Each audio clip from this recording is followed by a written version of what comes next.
Hello, friend. I'm so glad you found the channel. You've arrived at a quiet place now, a place made just for you. It's okay to let go of the day. You don't have to hold anything anymore. Take a moment to get comfortable.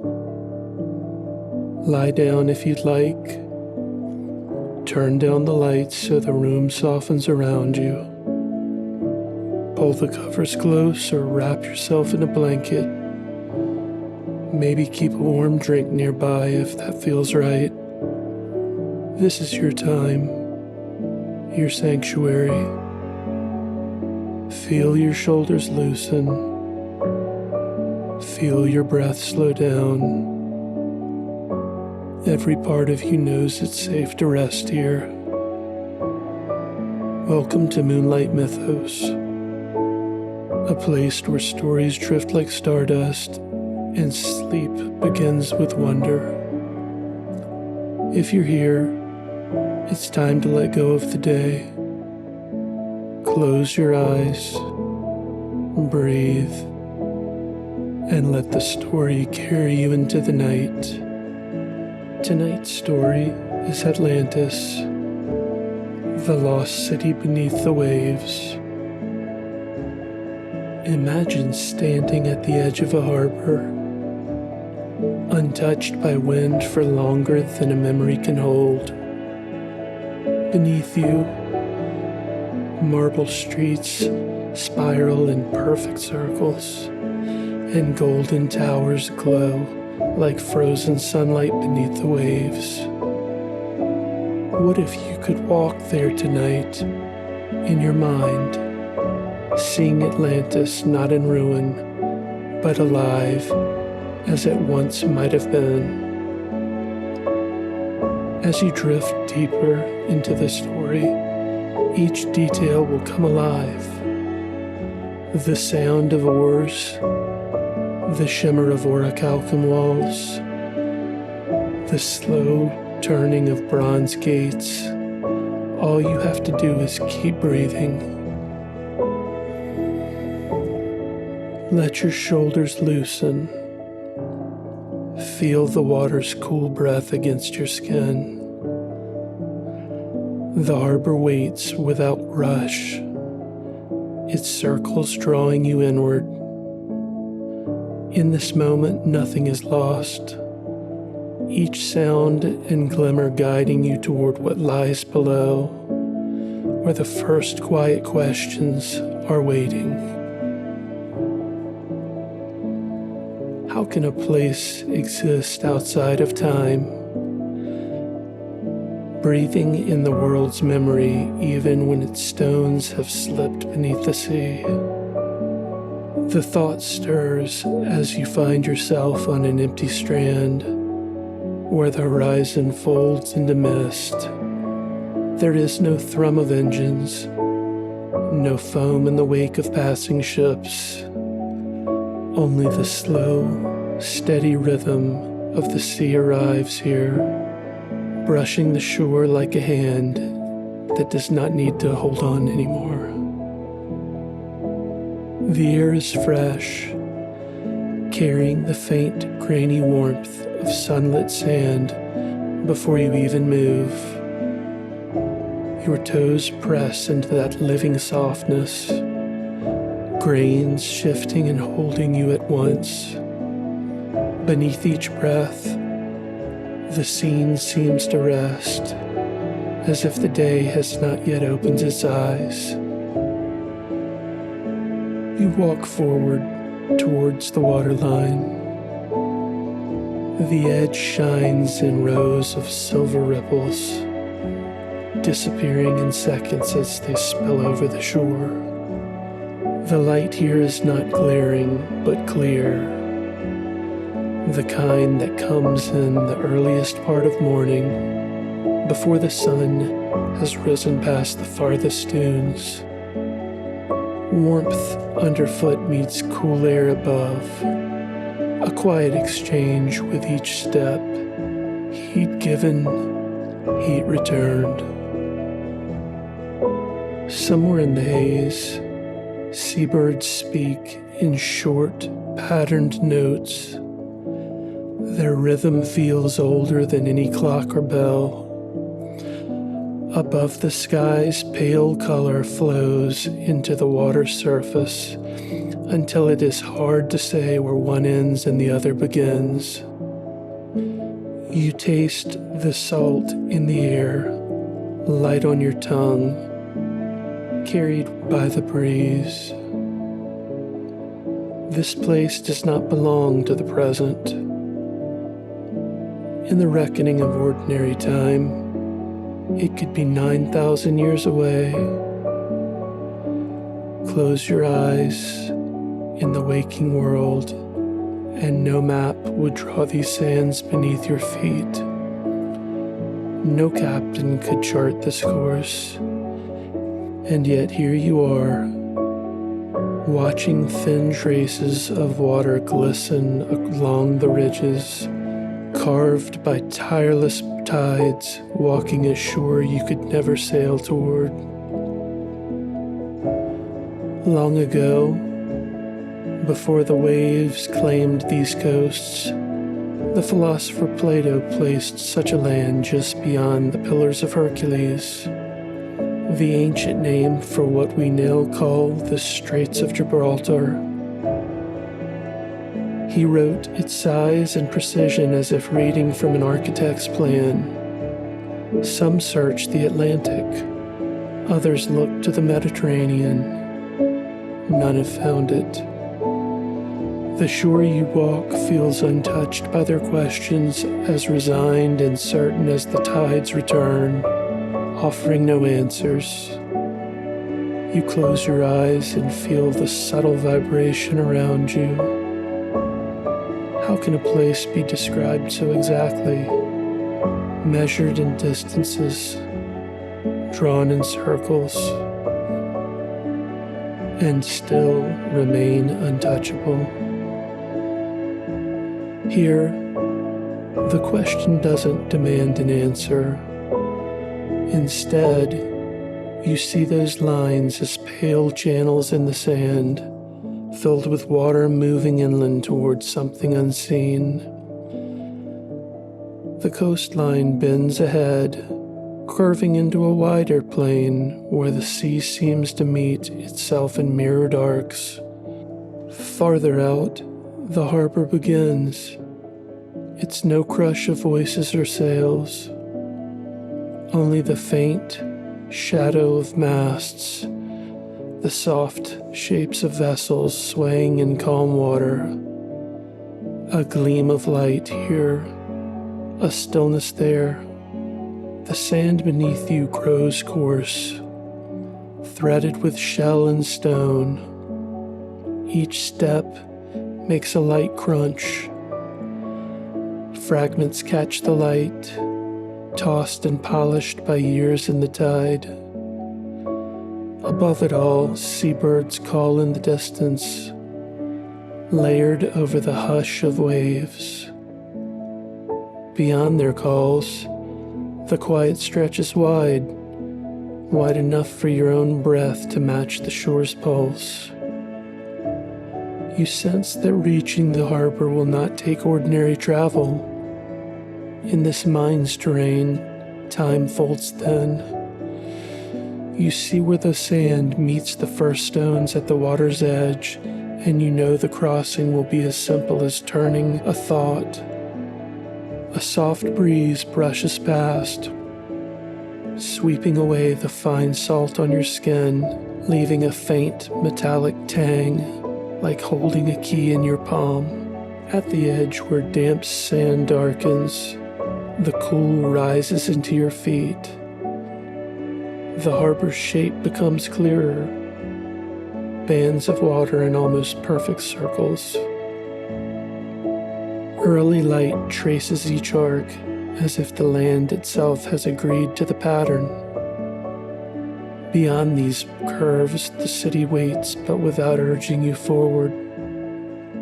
There's a steady undercurrent of anticipation, not in the harbor, but in you.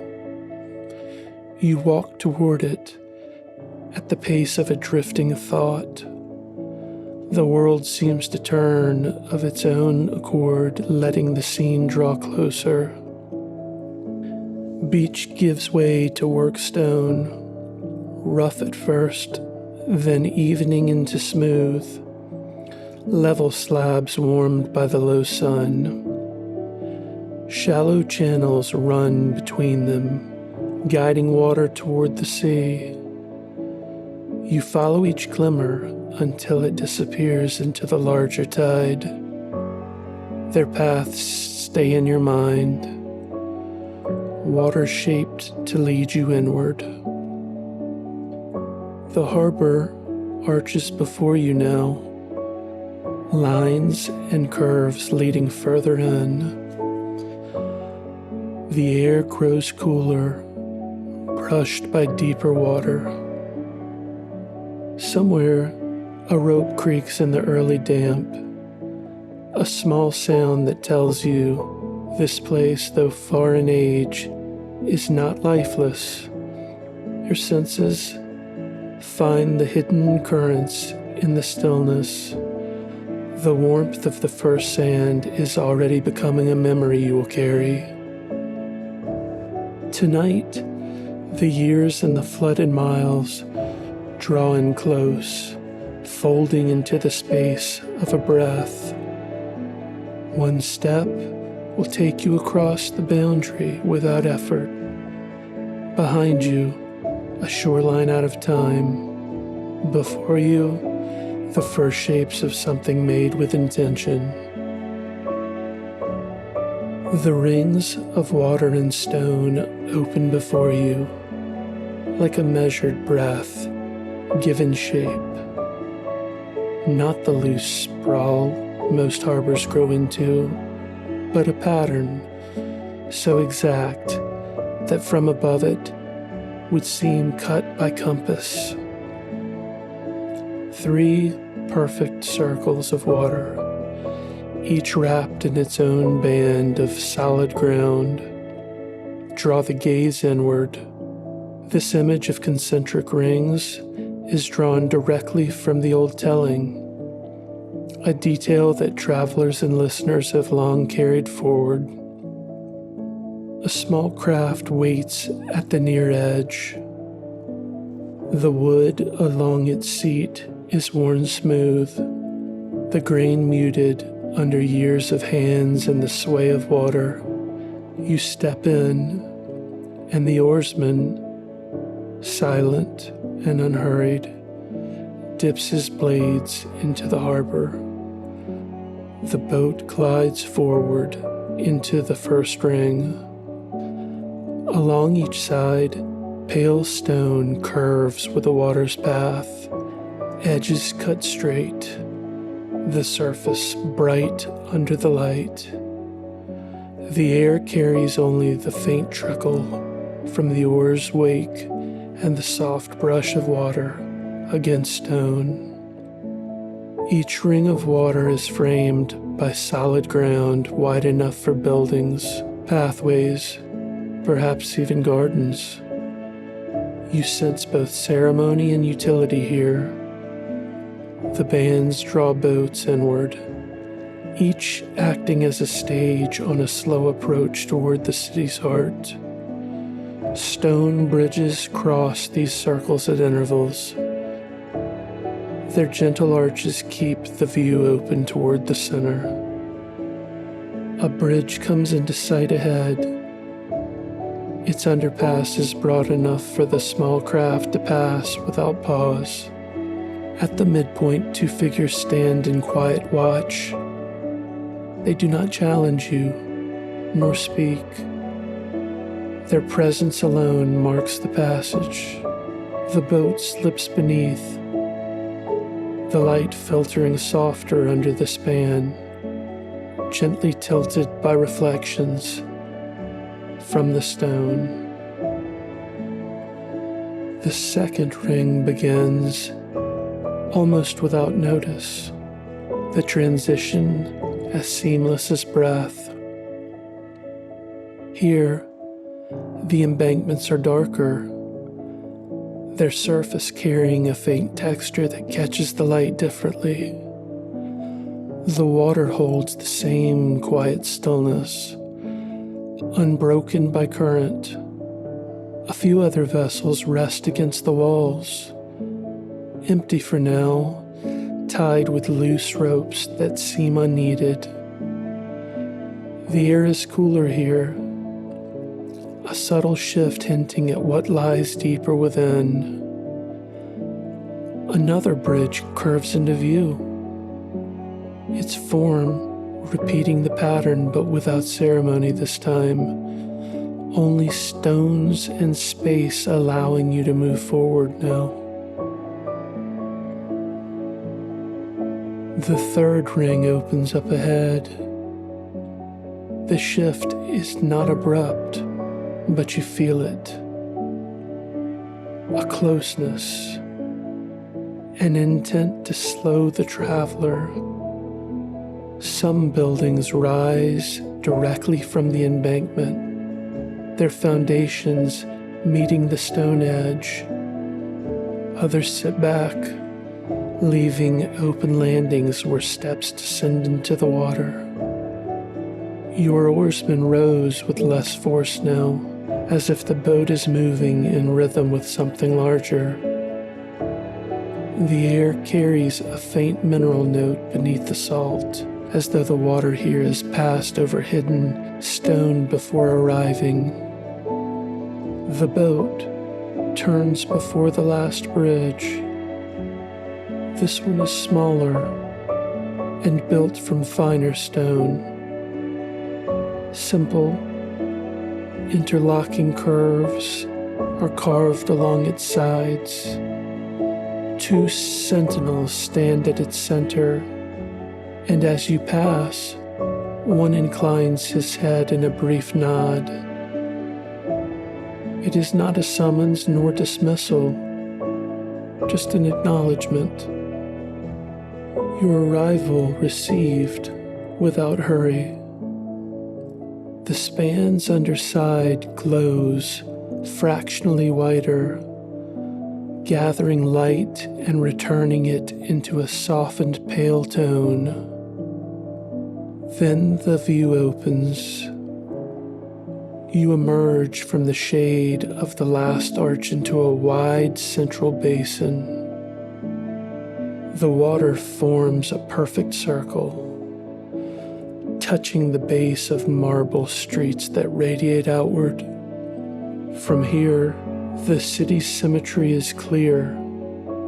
Straight roads alternating with curved paths, each framing a view meant to be seen. The hush over the water deepens. The oars fall still, letting the craft drift toward a low flight of stone stairs. The boat rests against the landing. Even now, close to the center, there is no noise of rush or crowd. Water laps quietly against the base of the stairs, and the sound of your own motion is the only one that stands apart. You step onto marble. The change underfoot is immediate, firm, cool, polished by countless slow steps throughout time. The streets ahead curve upward with intention, gently guiding the eye. You can feel the quiet structure of the rings behind you still in your body, balanced, deliberate, without haste. The silent watchers remain at your back, but their presence seems folded into the calm that led you here, each layer of the harbor already offering its wordless greeting. A slow turn at the top of the landing offers one last glimpse over the water. From this vantage, the three circles lie nested in perfect proportion, lines of smooth stone holding their shape in the light. The boat waits where you left it, rocking lightly in place. There is a sense here that the water does not carry time as we know it, but holds it still, each moment suspended in its own place. The way forward invites you without force. The street begins to rise in a broad curve, the marble under your feet catching a steady, dim light. Each step feels as though it carries you further into an arrangement long set in place, waiting. The water's quiet is left behind, replaced with an even deeper stillness, enclosed by the stone around you. It feels as if the city is drawing you onward to show something different, something shaped not just in pattern, but in color. With each measured step, the marble underfoot is pale and smooth, worn satin flat by lives that passed here before, leading upward in a spiral. Close to the street, walls shift in quiet rhythms of hue and texture, a sequence that feels deliberate, almost ceremonial. Nothing here shouts for attention. Every surface breathes in the evening light and returns it gently. On one side, black volcanic rock holds the last stored warmth of the day, its matte surface dusted with tiny flecks that wake briefly when you move. Opposite, red stone glows, as if it has been walking alongside the setting sun. A length of white stone catches in the remaining light so cleanly, it appears to give off its own, untouched by passing shadow. The colors sit together without competition, each making the others clearer. Their contrasts more like conversation than contest. Set into some walls are plates of deep, warm metal, larger than a palm, smaller than a door panel, catching light with slow precision. Whisper that orichalcum is a metal Plato mentions. Its exact nature has long been debated, but its golden glow lives on in the telling. Here, it glimmers without needing an explanation, as if the sunlight itself decided to linger a little longer. The street curves without strain, guiding your pace. Your hand grazes a tall brass gate, cool to the touch. Its surface is traced with fine, straight lines, the kind left by a careful hand, not a machine. You pause long enough for your skin to learn its texture. The door is closed but not forbidding, simply waiting for its time. The warm shimmer of orichalcum ahead draws you onward. Higher now, the city's language in color continues, stone and metal placed with thought, not haste. A narrow frame of red stone echoes the glow behind you. Black meets white at a turning, where daylight folds into a deep silver half-light. It's the kind of detail a hurried world would miss. But here, each edge is held in stillness for you to see. You picture the quiet hours behind this place, marble polished until it shone without glare, stones laid so precisely that their edges meet like parts of a single thought, copper worked and transformed into orichalcum, brass shaped into doors meant to be touched without fear. This is work meant to endure in beauty as much as in strength. As the sun withdraws, the light begins to spill sideways. Edges soften, and colors change with it. Black stone eases into shadow without resistance. Red cools toward muted earth. White shifts toward the faint blue of early night, holding the day's brightness in memory. Her shadow stretches and disappears according to the pools of lamplight ahead, folding you into the street's own breathing. Now and then, small arches open off the main curve. Narrow steps lead to quieter streets below, repeating the palette in closer scale. Thin veins of white stone marking doors, dark blocks stacked neatly, smaller plates of metal catching bits of light. These paths slope toward the water, carrying the last brightness of the upper streets downward. Your own way rests with the spiral rise, each curve building towards something unseen. One wall stops you in a moment. Here, alternating bands of black and white stone rise together. There seems nearly invisible from where you stand. Slim brass strips mark the pattern's edge, precise, but not meant to overtake the design. No sign marks its purpose, yet it feels like a threshold, a signal that the walk is changing.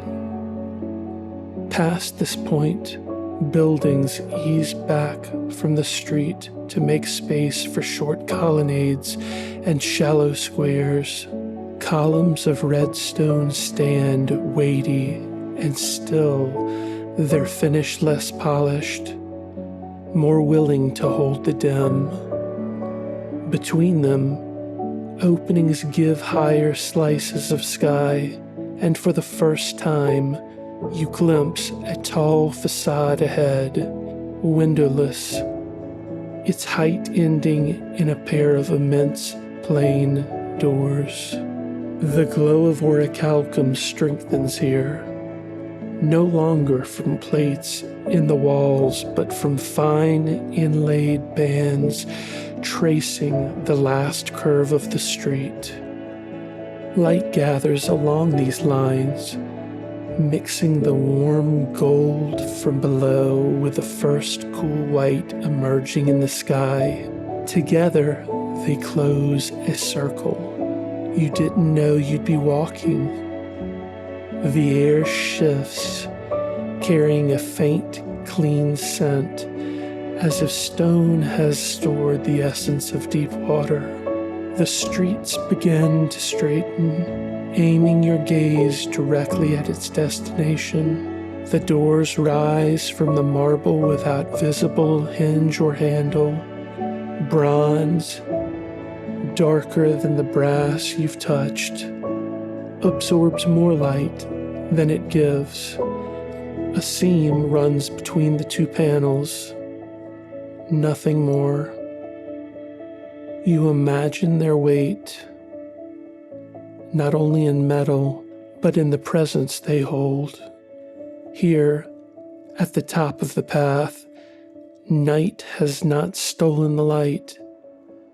It rests in the stone, the metal, even in the air itself.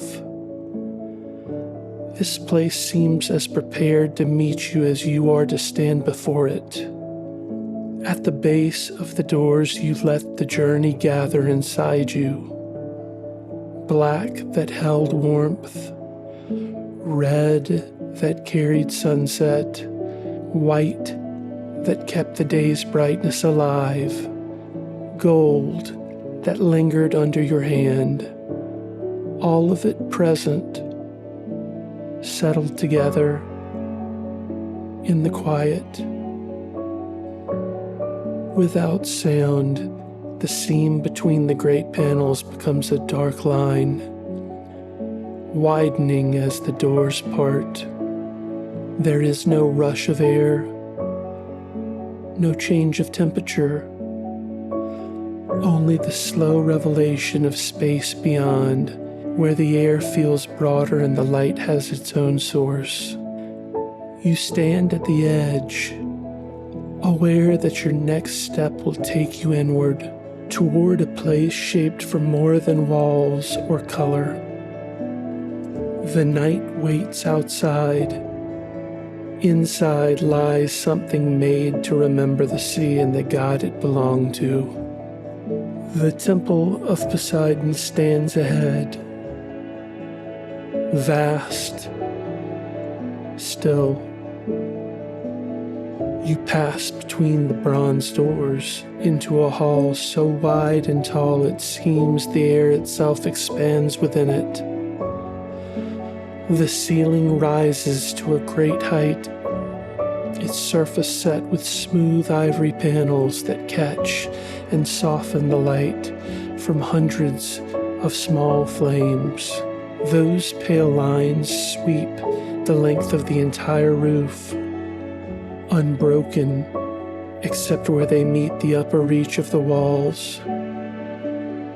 The walls themselves rise in a slow shift between silver and gold, each metal answering the firelight in its own way, glimmering gently without glare. The floor is formed of large, even slabs of stone flecked with crystal, cool under your feet. Along the base of each wall stand low bronze bowls, their flames steady and low. They cast pools of light that drift upward and fade before they reach the roof. Between the bowls, carved panels run in a measured sequence, calm fish, long lines of wave, curves of water drawn as though in a single unbroken motion. Here, in the evening light, the space feels balanced. The gold holds warmth without heat. The silver glows coolly, tempering it. Together, they create a sense not of grandeur for its own sake, but something living at rest, like the slow rhythm of a deep tide. You move forward, your steps sending out soft, narrow echoes that dissolve before you take the next. At the hall's center, the great statue rises. In the old account, Plato describes Poseidon as the island's divine patron. Seated in its memory since its first shaping, Poseidon makes this place for Plato and their sons. Here he stands in crafted stillness, driving a chariot pulled by 6 winged horses. It is all stone, carved detail, exact form. Yet the artistry fixes them in a moment chosen to remain forever. The wings spread in balance. The god's hand rests on the reins with calm command. His gaze points forward, toward the sea you cannot see but know lies beyond the temple's bounds. There is no storm here, no carved spray or furious sky. Even in its strength, the figure is quiet. You stand a little away by choice, letting the space between you hold its shape. Light from the wall candles reaches only so far, leaving the statue in a gradient of shadow and warm glow. It feels both near and distant, as the sea can feel at a shore. You breathe in. The air carries a faint trace of salt mingled with the light sweetness of candle smoke. Breathing out,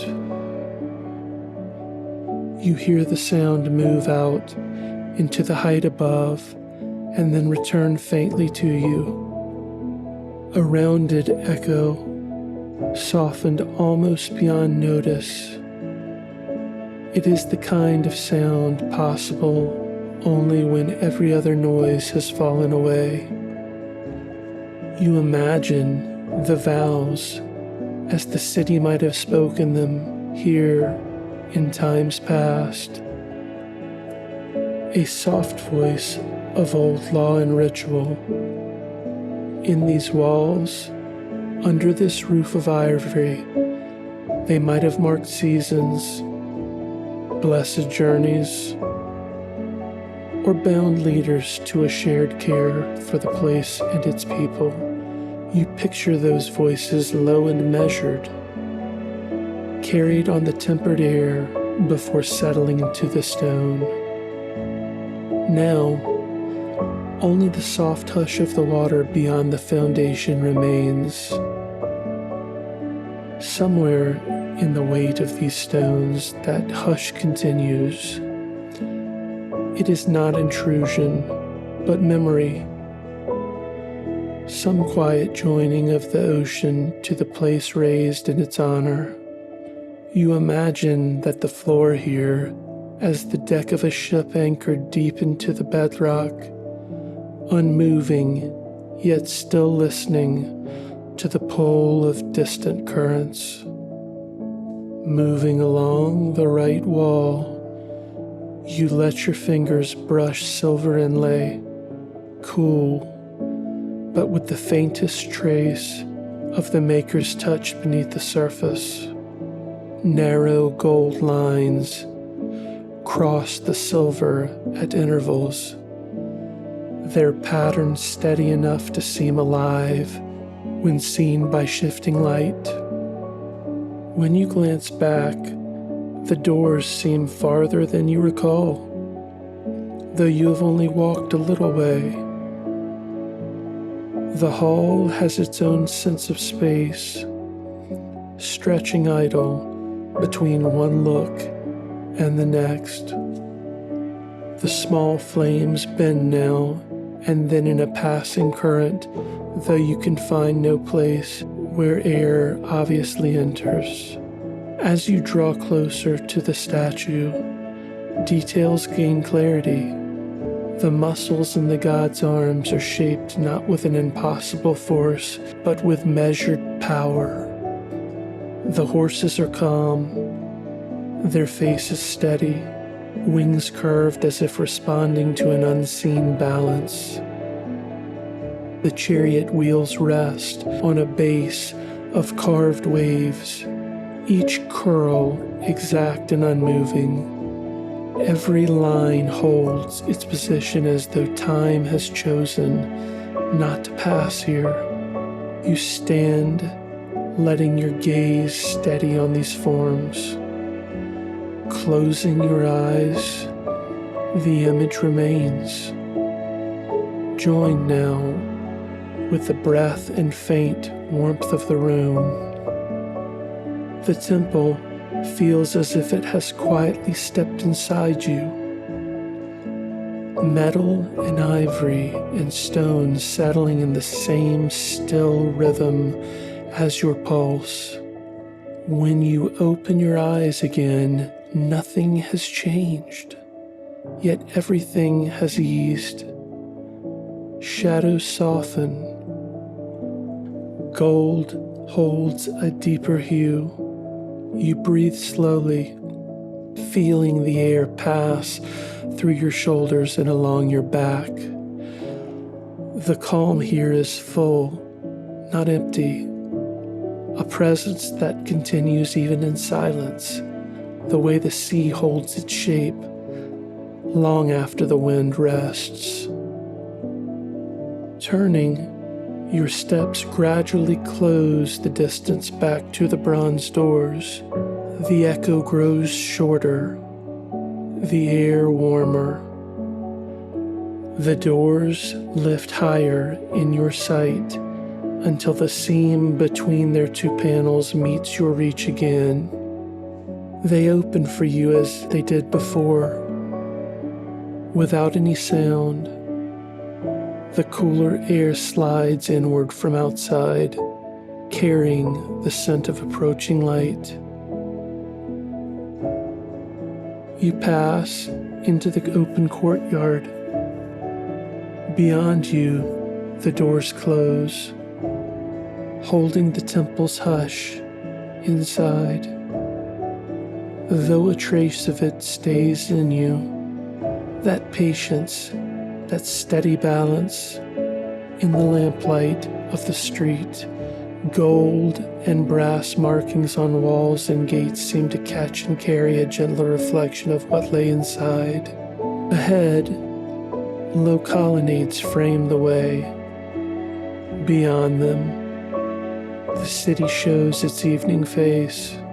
Spaces start to fill not with crowds in motion, but with the softer sounds of living that remain after daylight has finished its work. Somewhere, the air shifts with the warmth of baking bread. Voices move in measured tones. Light pools under the edges of awnings and doors. The path draws you forward, voice and step alike matching the city's easy pulse. Whatever waits in those smaller spaces will arrive without hurry. You move forward towards them, carrying the depth of the hall with you, ready to listen for the sounds that belong to this hour alone. The first lamps of evening lead you into the market's quiet heart. The day is nearly gone now, yet there is still motion here. Not the rush of trade, but the softer rhythm that comes when hands and voices move without urgency. Footsteps pass over stone in an unhurried measure, matching each other as if by chance. Narrow lanes open into smaller squares where the air is warm with low oil lights swaying in the breeze. The glow outlines faces and baskets without reaching into the deep corners, as though the night is already folding gently over the day. You step into one of these squares, and the sounds arrange themselves around you. A woman counts under her breath as she gathers the last of her goods into a basket. Between each handful, she smooths the cloth beneath them with deliberate care. Her movements as steady as the small lamps that line her table. The flames bend slightly with the air, then recover as if they have done so 1,000 times before. Watching her, you feel that this closing routine is as much about shaping tomorrow as it is about ending today. Tonight, these are memories and imaginings, not bustle. The fragrances here move past in slow succession. Warm bread, its crust still carrying the day's heat, meets the faint note of a single spice, enough to suggest the meals of the day without fully telling them. A saltier scent drifts in from somewhere near the square's edge, a reminder of the harbor still within reach. The air feels full without weight, and each scent passes without pressing to remain. The shape that holds this market seem as much a part of its identity as the goods themselves. Facades bend with the lines of the streets, arches catching the lamplight and returning it gentler and richer. Even here, away from the monuments, the stone columns are cut true, their bases made for sitting, and a pair of elders sit there now, speaking so quietly their words dissolve before reaching you. Stalls rest along the curve of the square in a loose pattern, clothes laid smooth, baskets stacked with the clean, rounded forms of figs and pale melons. The lamps soften every line, making even abundance seem calm. You recall that Plato spoke of busy harbors and broad exchange with distant lands. In daylight, perhaps this market is part of that pulse, the air bright with trading calls. But now its energy has thinned to something closer to a shared breath.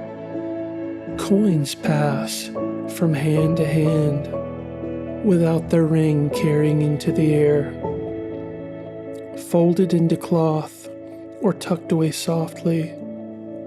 The market holds itself in balance for those willing to walk it at this hour. A narrower lane curves away on your right. The crowd thins and the lamps sit farther apart. One doorway holds the sound of a pestle turning in a mortar, so slow it almost matches your own step. The shop front is open to the street, a low shelf marking the workspace from where you stand. The keeper glances up from the bowl, nods once and returns to the careful rhythm of the task. The sound fades as you move on, a private cadence folded into the night. Back in another open space, the pace of the market rests even lower. Shadows stretch between the pools of light until they nearly touch. The few still working seem to move with each other unconsciously, their steps and gestures flowing in a shared tempo without need for agreement. Two children run between the stalls, their laughter quick and low, vanishing into a far lane before it can ripple the calm that holds there. Beside a lamp with a simple griffin-shaped handle, you pause. Its flame is small but steady, core flush with a pale blue.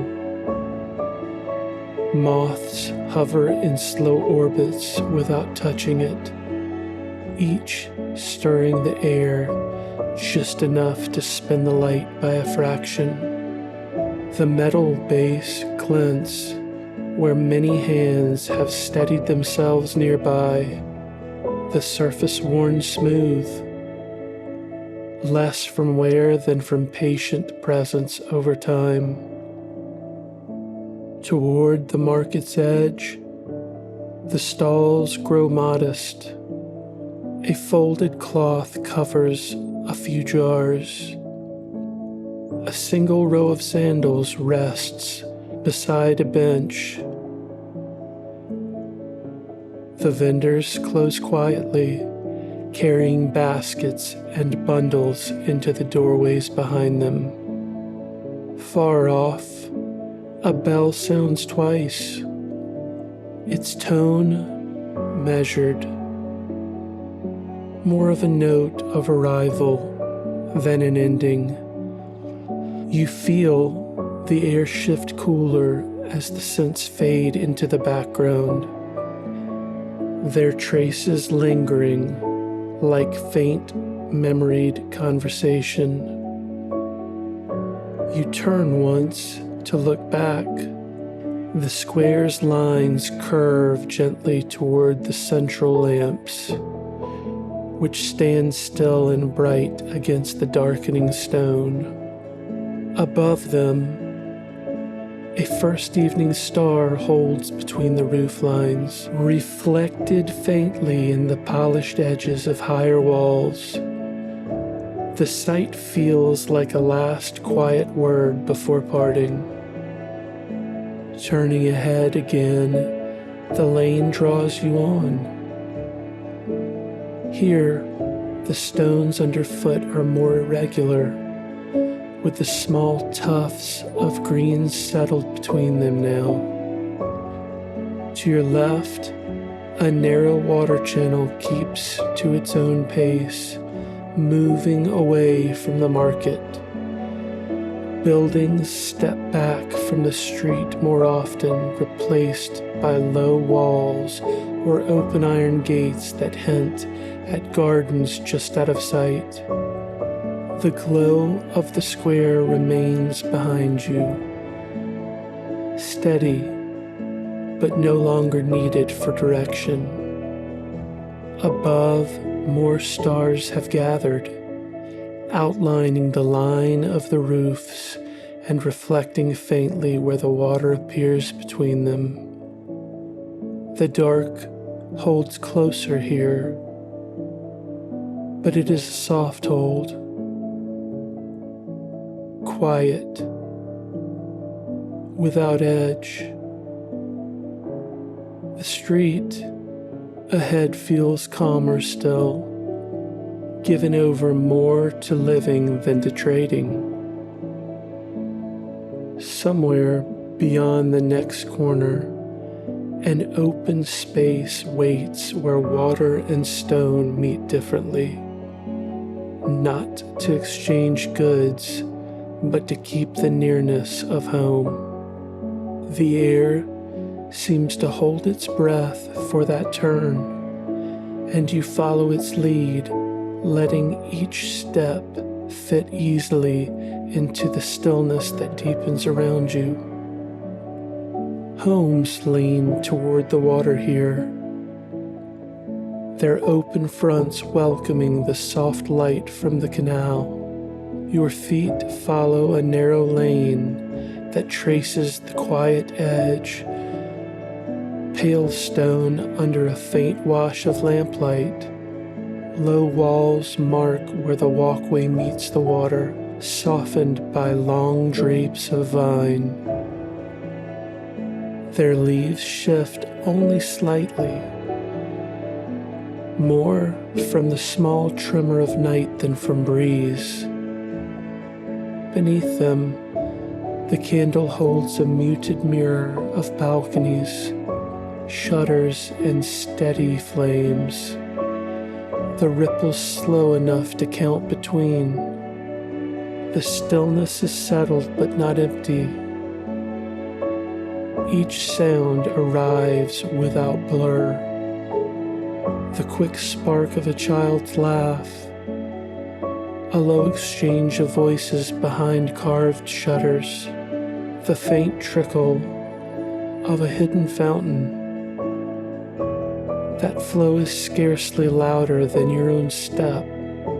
The air carries those small notes without effort, as if the water and stone together agree to keep them close.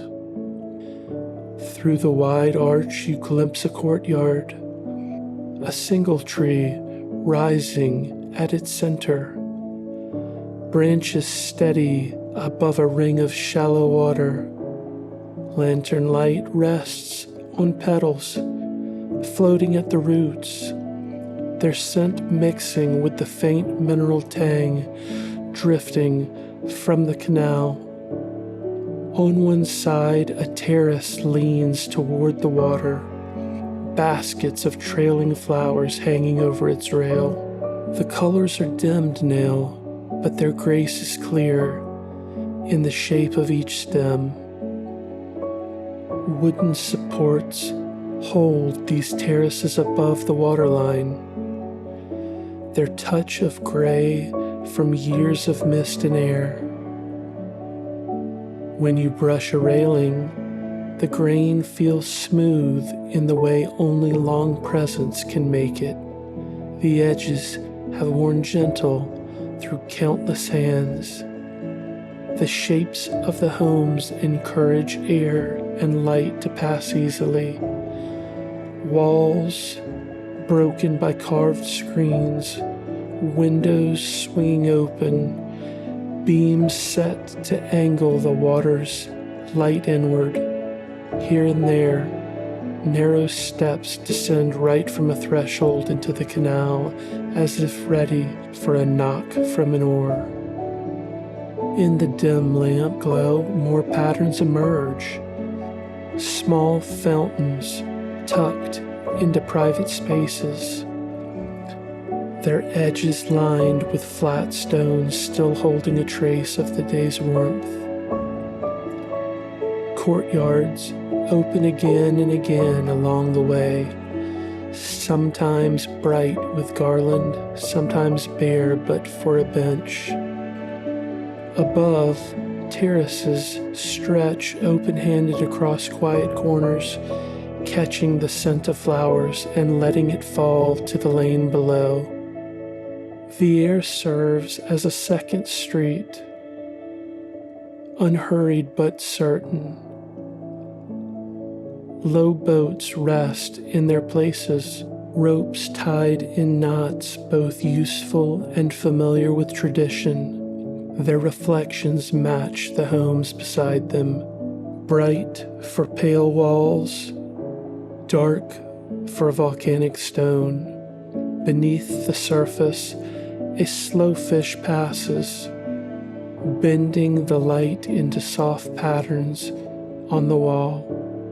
From the telling, Plato's design for Atlantis spoke of rings of water at its heart, each with direct paths from homes and gardens into the canals. This place feels like that idea made living, the neighborhood wrapped around water as naturally as streets elsewhere wrap the land. The arrangement here feels less like rule than like memory. Footsteps kept light so the voice of the canal is never broken. Flowers leaning across to meet halfway above the lane. Roofs, railings, angled to catch the same air. Streets and canals work as equal parts of the same weave, without clear divide. It's easy to think this scene could belong to any time. A family behind their shutters, a tended tree in a courtyard, a slow current passing the same stones year after year. Language might change, building materials might shift, but the want for beauty and comfort within reach feels constant. What you sense now is less a link to history and more a link to the people who once walked here in their own evenings. The lane narrows further. Houses stand closer to the water's edge and the air cools a little more. At the turning point, a wooden post rises, its top rounded smooth from years of cloth and rope brushing past. A small boat waits there, sized for 1 or 2 passengers, steady against the stone. An oar lies ready inside, its worn handle pale from touch. You step down and feel the shift under your feet. From unmoving ground to water's give, the rail where you steady yourself is wrapped in woven cord, rougher than the terrace wood but still softened by use. Sitting, you find the air cooler at this level, the damp on your skin clean and light. Behind, a few lit windows spill shapes across the canal, the flowers above reflected as if adrift. The bow points toward a broadening in the canal now. Beyond its curve, the silhouette of taller structures stands faint against the night. Hints of terraces and climbing steps. Plato's old story kept the high ground at the city's exact center, ringed by water, a place first given form by the god for his mortal love. The water here will take you toward that rise. The oar dips. The boat moves forward in silence, the parting of the surface the only mark of passage. Houses drift by, courtyards marked by faint lamps, cut screens opening for air, soft words too low to carry. The bend comes, and the gardens slip from view. Open water holds the stars without obstacle, and each shift of current tilts their lines as though in quiet assent to the motion. You rest your palm in the canal. The cool weight meets your hand and leaves slowly, taking its time to release. The surface feels patient, shaped by many nights like this, carrying voices, laughter, and long silences at the same steady pace. Ahead, a cluster of faint lights marks the stone steps upward. The current deepens a little, urging the hull along the bank. You notice the sound of water steadying into a slower rhythm, the buildings falling back to make room for the turn. The hill begins here, an upward path that will change what you hear and see. From the first rise beneath your feet, you sense the difference. Stones here are cut into wide, even steps that guide you upward with little effort. Between them, narrow terraces interrupt the slope, each edged with a low wall holding back dark soil where small shrubs rest in stillness. The faint scent of flowers that have closed for the night drifts past, muted and deeper now, as though folded into the cool air. As you climb, the terraces broaden. Some hold benches worn smooth, their edges pale where hands have rested most often. Others cradle low pools that gather fragments of starlight, moving only when the breath of night stirs them. Each rise draws another thin layer of distance between you and the city's pulse below. The last traces of market sound have fallen away entirely. Only once does the quiet carry the turning stroke of an unseen oar, and the sound vanishes as quickly as it arrives. A pause to look back shows the city spread in its measured shapes. The canals unwind as perfect circles, dark as ink on black paper, interrupted by light where a lamp hangs over water or a window remains ajar. From here, those curves give a calm rhythm to the view. Beyond them, the harbor lies faint in the dark. And farther still, the ocean stretches until it fuses with the sky's shade, its horizon, a thought more than a line. It was on this rise, the old storyteller says, that Poseidon found Plato, alone among the wild ground and stone.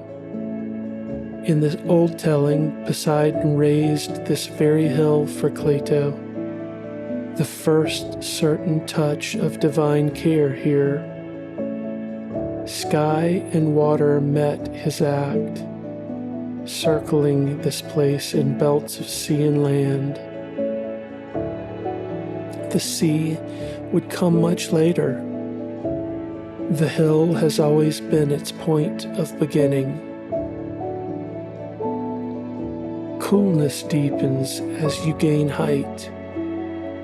The air tastes faintly sharper, as if the night has a fresher edge this close to open sky.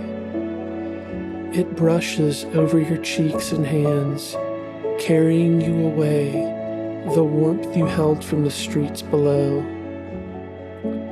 Without thought, you fall into a slower rhythm, each breath longer than the last. Somewhere beneath all of this stone you feel, not here, a low, steady pulse, the inner canals carrying the same water that moves outward to the sea. Light shifts subtly here. The glow from the lower rings rises in long, softened beams, leaving wide areas in shadow. Moonlight takes over where those beams do not reach, sketching thin silver along the tops of walls and roofs so that they appear drawn with fine wire against the dark. Flat roofs hold this light longer, while pitched ones slide it away into deeper shadow. You take in these contrasts from a terrace, letting the still order sink in. Every so often, the low wall beside your path falls away to a sheer edge, and the land beneath you drops directly to the streets.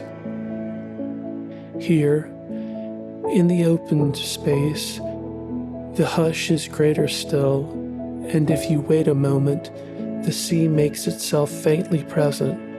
It is not a tumble of waves, but a soft pressure through the air, like a slow breath expanding and releasing far beyond sight. The path narrows again near the summit, the steps framed between stone planters filled with pale-leafed plants turned toward the moon. Here, quiet sharpens enough that you can hear the faint crack of a wall cooling in the night, a single wing brushing air into the dark, the faint rustle of your clothing when you shift your weight. The city has become still enough that its movement is only in reflection, stars trembling gently in the canals below. At the crown of the hill lies a garden tracing the ridge in wide rings. Tall trees stand at intervals, their trunks lit halfway up before disappearing into dark canopy. The paths are laid with fine gravel, and your steps fall without echo. Some small courts step downward into hedged shapes, each holding a pool that reflects only sky, ignoring all else. Here, the ocean's breath reaches you more freely, cool edged with the slightest salt as it strokes across the garden. The space feels balanced between shelter and openness. Along the rim, plain stone markers stand where the ground drops away. Leaning forward them, you see the sea's surface beyond the last ring of the city. Dark, slow, moving, with no crest to catch the moonlight. The rise and fall is measured, the movement of something vast that has no urgency. Its presence is not in its motion, but in the weight you feel when the air presses and releases around you. From here, the rings of water and stone below seem compressed into a single design, and beyond them lies the smooth curve of ocean. In daylight, you might think of a path that would take you back. Here, held in night, there is no before or after. Only this high point and the sense of all directions flowing outward at once. A slow sway runs through the leaves as a stronger breath from the sea passes over the hilltop, showing their pale undersides before settling them again. You notice, in the smallest way, a brief shift that barely touches the pools at your feet. Perhaps it is nothing unusual, only the hill listening as the air turns in its sleep. You move toward a level platform of stone set near the far edge of the garden. From there, the city lies in every direction. The quiet lines of the market, the curve of the harbor, the faint scatter of open lamps against dark walls. The sea beyond blends almost seamlessly with the sky, the moon drawing a narrow path of light across its skin. Each ring of the city seems to breathe with the same calm pace, water and land in steady balance. The breeze carries a little more salt now. It cools your skin in a way that sharpens the calm without breaking it. Ahead lies the downward way toward that place where the city meets the open water most closely. For now, you stand in the stillness, aware in some quiet part of yourself that the night holds more to come. The change begins so quietly that at first it seems imagined. You stand on the slope where the hill softens toward the inner ring of water. The moon has climbed higher, laying down its pale reflection over streets and canals until the city feels like its mirror, more lights than stone. At a glance, the scene is as it was moments ago, yet when you look more closely, the surface of the water carries a long, deep tide, a soft, certain pull moving in ways it hadn't before. No wind moves above you. The garden leaves rest without tremor. The flames along the walkway lean neither left nor right. Still, the tide pushes forward with steady intent. stroking the stone edges, slipping quiet lines of movement against the embankments. You wait to see if it will break into hurried waves or answer a gust from far off, but it does not. This is no sudden shift, only the slow repositioning of something vast at rest. Plato's telling says the island was lost in a single day and night, an image of sudden change that echoes here. Yet there is no rush, no collapse, no frantic surge. The sea gathers itself almost tenderly as though reclaiming what it once shaped in measured breaths.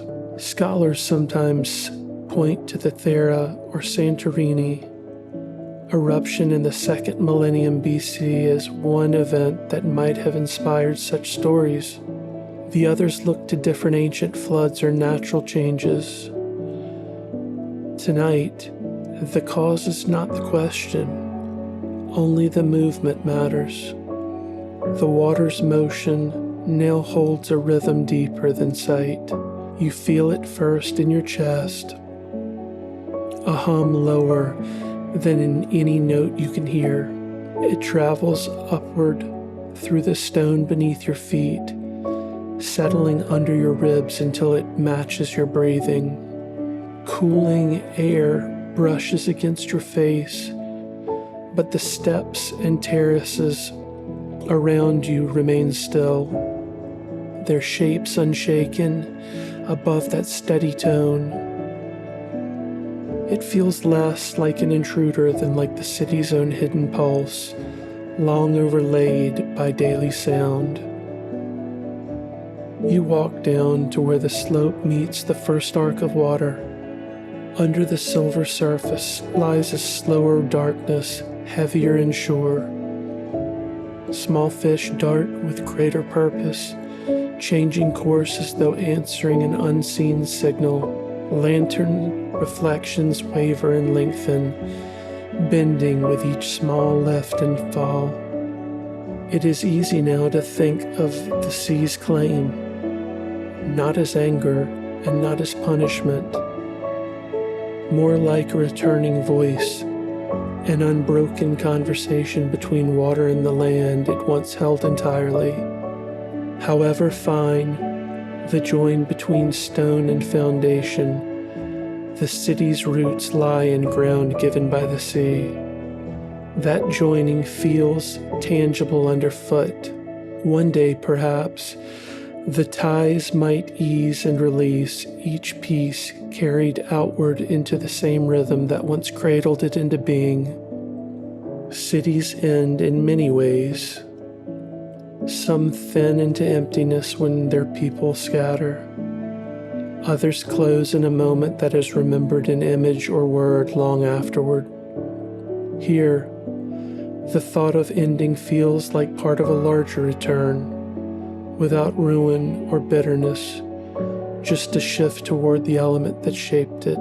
The curve of the canal nearby gleams under its rising movement, lanterns holding their light low upon the water as the surface breathes in longer tugs. On the far side, shallow steps descend from a house into the canal. The lowest stones are already washed over, though earlier they were dry. No splash interrupts the quiet. The water enters with calm assurance, remaking the edge in its own time. You walk the arc toward another opening in the ring, past folded shop fronts and small mooring posts. That low hum keeps time with your steps. At intervals, it deepens, perhaps the mark of some unseen swell turning far out into the open harbor. Between buildings, you glimpse the wider water beyond, its skin drawn smooth and taut before slipping inward to feed the rings. The motion contains no threat, only certainty. Near the second inlet stands a post with a waiting boat tied to it. The rope moves in the faintest way, signaling the quiet force below. A lantern above the post sends ripples of gold outward from the bow until they break against the stone shadow. The patterns widen slowly, folding into the stronger pull beneath. Here, the rest of the city's sound all but disappears. No calls from the market, no trace of conversation from doorways left ajar, only the hum in your chest, the soft touch of water against stone, and the small creak of wood at its mooring. The air feels untouched more strongly with salt, carrying a freshness like that earlier on the hill. The lantern flickers once, bowing to a faint draw of air pulled over the water. A delicate ridge moves across the surface, almost too fine to name as a wave. Each shift is small enough to accept unnoticed, yet each is part of a gathering rise. When you step back and look along the bank, the height subtly marks itself in places where stone was dry before. You stop counting these changes. Instead, you notice the way the city and sea seem to be speaking, the water adjusting, the air answering, both moving into each other's space without pause or boundary. Perhaps you are only bearing witness to a rhythm older than the walls around it, one that passes through here again and again. The lamps hold their ground, even as the tide reaches further into the canal walls. The circles of light on the surface cling, trembling in place. They mark the hour without resistance, only acknowledgement, holding brightness for as long as they may. That small persistence glows in your vision, following you as you lift your eyes. The line where water meets air softens, the two layers losing their distinction. The reflections no longer seem separate from their sources. Light, surface, and air meet into one field. The sounds fold together too. The hum beneath your sternum, the low push at the stone, the stillness of the air, until they blend into a single unbroken presence. In that merged quiet, the measured shapes of the city begin to blur. You no longer see the exactness of carved rails or set steps. The rings become a texture more than a map. There is only water holding you in its steady breath. And then, without clear start, you're moving with it. The city is not under your steps now, but beneath your body. Whole and undisturbed in outline, its voice turned inward. The water lifts and lowers with the same calm rhythm, supporting you as it carries you outward from the slope. You drift in the space between sea and sky. The surface, a threshold.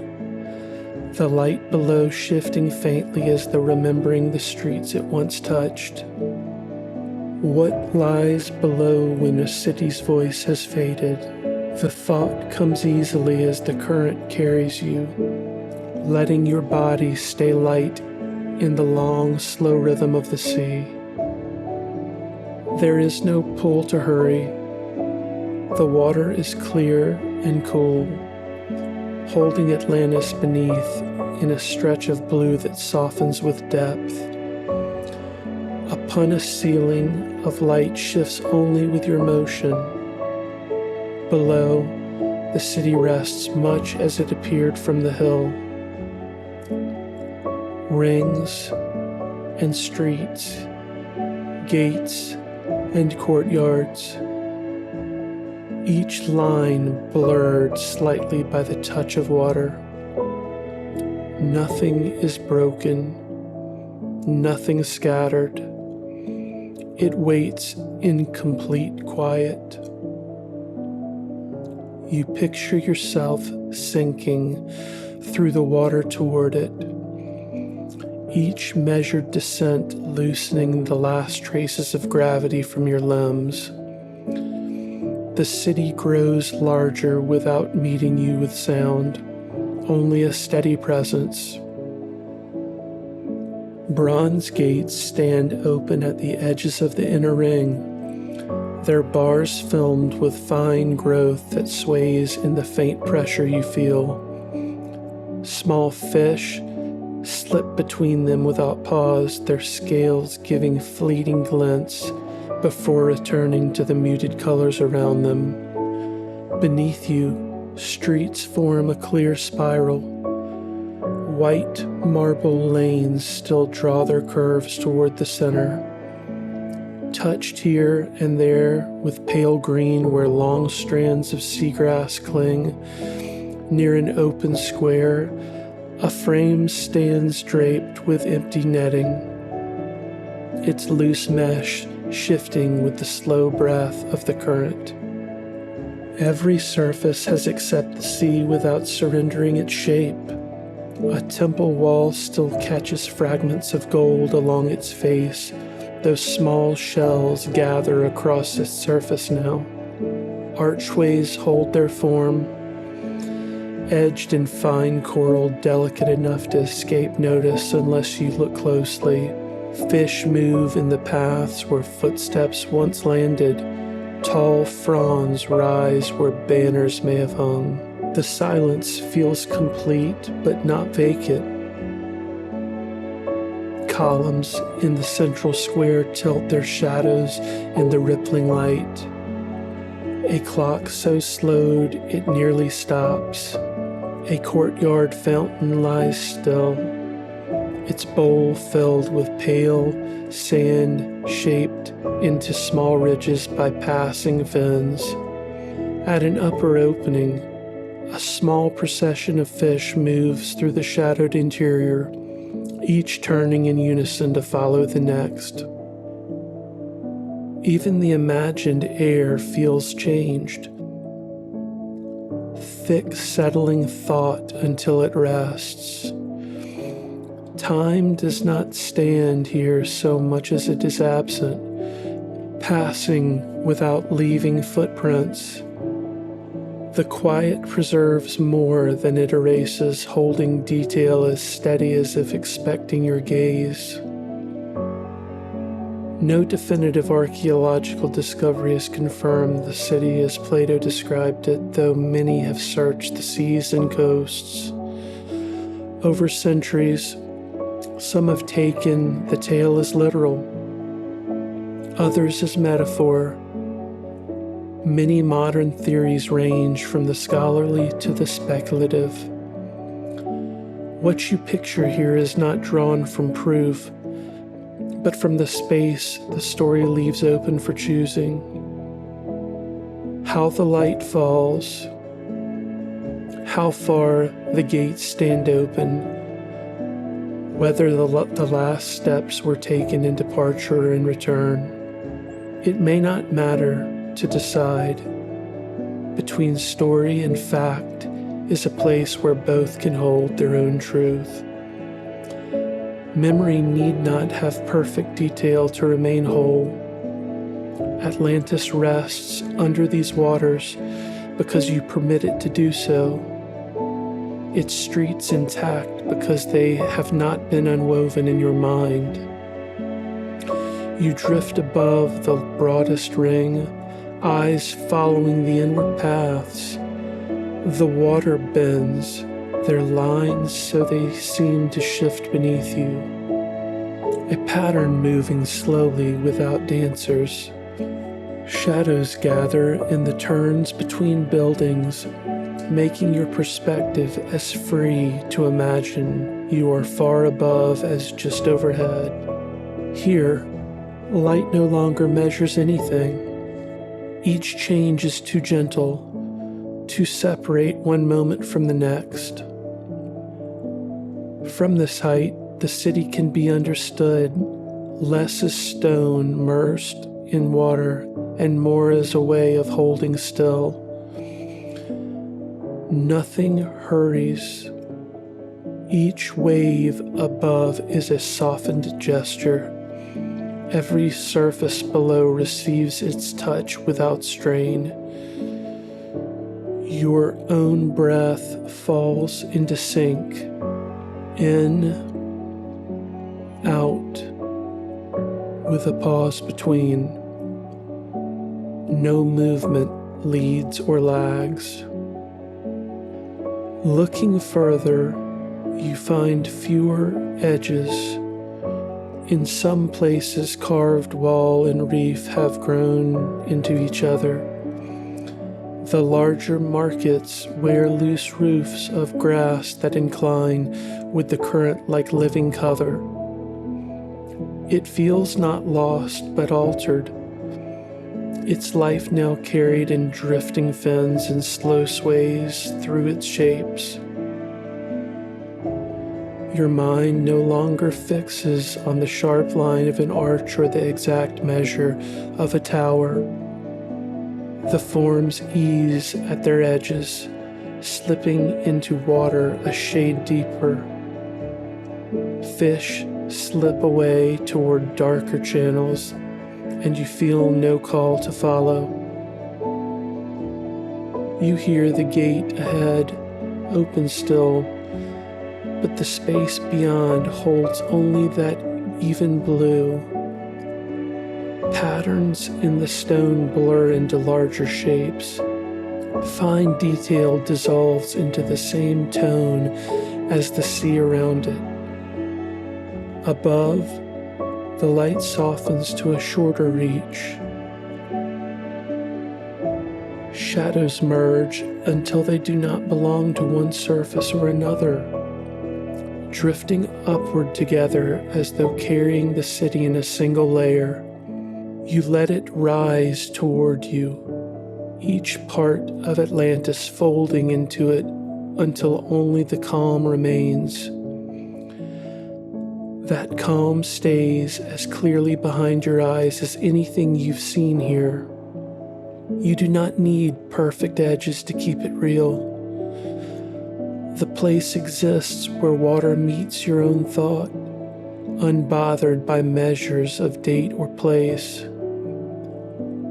You've walked its paths, watched its harbors, stood in its temple. Now it rests whole in the quiet. However it exists beyond this imagining, it will continue like this within it, steady as your next breath. The structures fade to a plain blue, level and deep. Nothing is marked, yet the space feels whole. The moment is like standing between two dreams, carried without effort. The blue ahead matches the blue you hold, and both match a measured ease in your chest. Somewhere above, the surface holds a private light in the language of the sea. Beneath it, Atlantis remains in your mind, needing no change.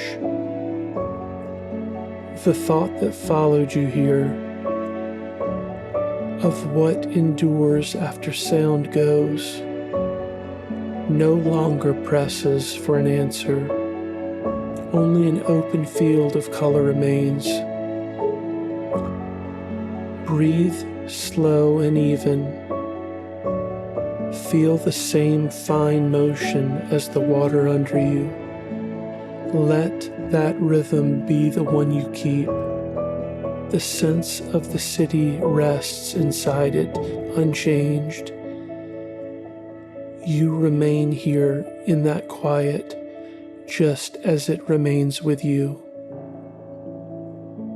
Atlantis may not rise in stone for our feet to find, yet here, in this space between waking and sleep, it feels complete. In this quiet memory, hope and calm settle together, untouched by tide or time. You can rest within that ease, letting your breath stay steady and your thoughts grow lighter. Let the blue hush hold you a little longer. Nothing asked to be chased or kept. Whisper that this city lives most truly as a tale Plato told, part warning, part wonder, and here it offers a place to rest. If this quiet journey helped you unwind, consider settling in the same way again. Subscribe for more Moonlight Mythos.